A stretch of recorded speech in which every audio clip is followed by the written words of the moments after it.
माना कि थककर उसकी आंख बंद होती है, माना कि थककर उसकी आंख बंद होती है, जब माँ सोती है तभी भी फिक्रमंद होती है।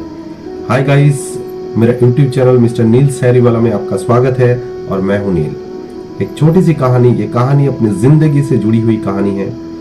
अगर आप सुनेंगे तो शायद आपके भी आंखों में आंसू आ जाए। जिन्होंने मेरी जिंदगी को सुंदर बनाया, जिन्होंने मुझे बहुत खुशी दी, लेकिन खुद उदास होकर बहुत साल पहले मुझे छोड़कर इस दुनिया छोड़कर चली गई। एक शाम का वक्त था, हल्की सी बारिश हो रही थी, बरसात का मौसम था। एक शॉपकीपर ने सोच रहा था दुकान बंद करने के लिए, क्योंकि वो जूतों की दुकान चलाता। उस वक्त एक 22 साल का लड़का बारिश में भीगता हुआ भागा भागा उस दुकान पे पहुंचे। दुकानदार ने उसे देखकर, उसे लग रहा था कि ग्रामीण इलाके की रहने वाले हैं। बाद में उसकी बातों में पता चला कि वो गांव का रहने वाले हैं, क्योंकि वो ठहराव के साथ हिंदी में बात कर रहा था। उस दुकानदार ने उस लड़के से कहा कि भैया, मैं आपके लिए क्या सेवा कर सकता हूँ। उस लड़के ने कहा कि मुझे एक जोड़ी चप्पल दे दीजिए। उस दुकानदार ने कहा कि नाप बता दीजिए। उस लड़के ने अपने जेब से एक कागज निकाला और फैलाया,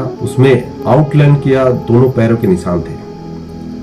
उन्होंने दुकानदार को दिखाया और कहा कि इसी के हिसाब से मुझे चप्पल दे दीजिए। दुकानदार ने कहा कि आप नाप बता दीजिए, मामी आई है क्या? उस लड़के ने कहा नहीं। उस लड़के ने रोते हुए दुकानदार से कह रहा था। जब वो रो रहा था, ऐसा लग रहा था जैसे कोई बांध टूट गया हो। उस दुकानदार ने कहा कि आप नाप बता दीजिए, नाप तो आपको मालूम ही होगा।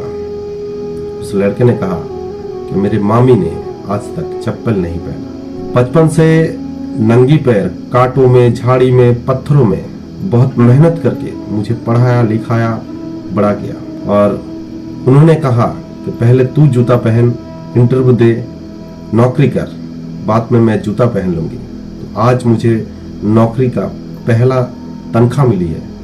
तो मैं घर जा रहा था आखिरी गाड़ी से गांव जा रहा था।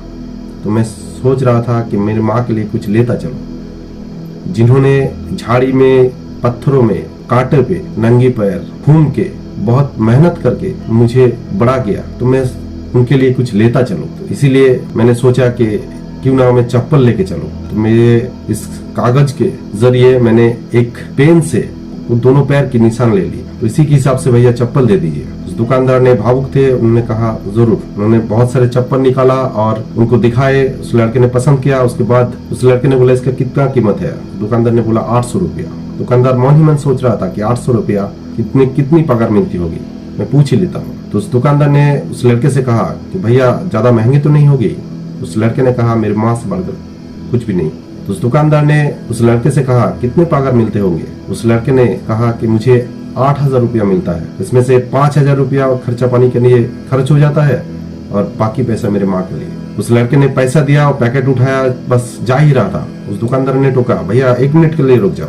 दुकानदार वापस आए और एक चप्पल पैकिंग किया, उस पैकेट को जाकर उसके हाथ में थमा दी और उस लड़के को कहा कि भैया ये चप्पल अपनी माँ को दे देना और कहना कि यह चप्पल उसके दूसरे बेटे ने भेजा है और आज से वो नंगी पैर ना रहे, अपनी माँ को मेरा प्रणाम देना। लड़के ने जा ही रहा था, उस वक्त दुकानदार ने कहा कि भैया मैं आपसे एक डिमांड करना चाहता हूँ और 1 मिनट रुक जाइए, मैं कुछ मांगना चाहता हूँ आपसे। लड़का सोच रहा था क्या मांगेगा। दुकानदार ने कहा कि आपके पर्स में जो फोल्ड किया गया पैरों के निशान है वो कागज मुझे दे दीजिए। तो लड़के ने कहा चलो ठीक है, कागज दे दिया और चल दे। उस लड़के ने जा चुका था। फिर दुकानदार वापस आए, वापस आकर वो जहाँ पूजा करते थे उस कागज को जाकर लक्ष्मी जी के पास रख दिया।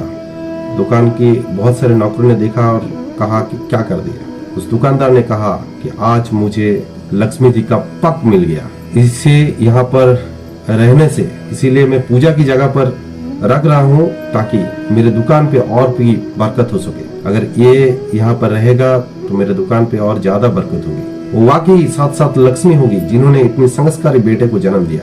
ये छोटी सी कहानी हमें बताती है कि जिंदगी में माँ नहीं तो कुछ भी नहीं। ऊपर जिसे आसमां कहते हैं और नीचे अंत जिसका कोई अंत नहीं है वो माँ होता है। माँ से बढ़कर कोई नहीं, माँ से बढ़कर कोई टीचर नहीं, माँ से बढ़कर कोई धर्म नहीं, माँ से बढ़कर कोई प्यार नहीं। और माँ के आशीर्वाद के साथ नील हमेशा यही कहता है कि करो ऐसा काम जो दुनिया करे आपका नाम।